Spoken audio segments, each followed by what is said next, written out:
ตอนเช้าของวันที่2เมษายน2026นี้อยู่ที่ห้องประชุมกลุ่มเศรษฐกิจเมืองปะกะดิ่งแขวงเมืองคำไซได้มีพิธีเผยแพร่เสริมซึมและพันขยายมติของประชุมใหญ่ครั้งที่12ของพรรคให้เกียรติเผยแพร่บรรยายเอกสารโดยแม่ทันนางเพียงใจมรคาสุขห้องเลขาพรรคเมืองหัวหน้าคณะจัดตั้งเมืองในโอกาสเดียวกันนี้ท่านเพ่งเพิ่นจิตคณะประจำพรรคเมืองประธานกฎกาพรรคลัดเมืองก็ได้เป็นเกียรติขึ้นเผยแพร่มติของประชุมใหญ่ผู้แทนองค์คณะพรรคแขวงเมืองคำไซ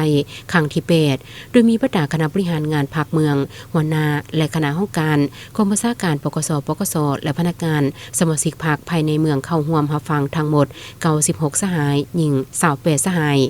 จุดประสงค์ของการเผยแพร่ซึมครั้งนี้ก็เพื่อสืบต่อปรับปรุงยกสูงหลักมันการเมืองยกสูงน้ำใจเสียสละและยึดมั่นอุดมการปฏิบัติของคณะพรรคแต่ละขั้นสมาชิกพรรคพนักงานอย่างเด็ดเดี่ยวเหนียวแน่นบ่หวั่นไหวคลอนแคลนต่อสภาพการต่างๆต้านและแก้ไข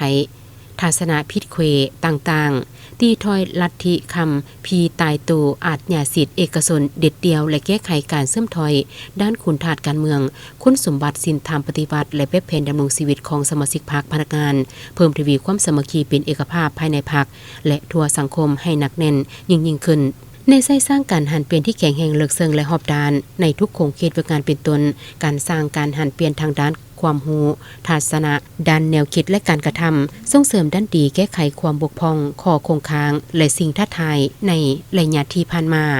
สร้างได้ความเชื่อมั่นของพนักงานและประชาชนประดับเฮา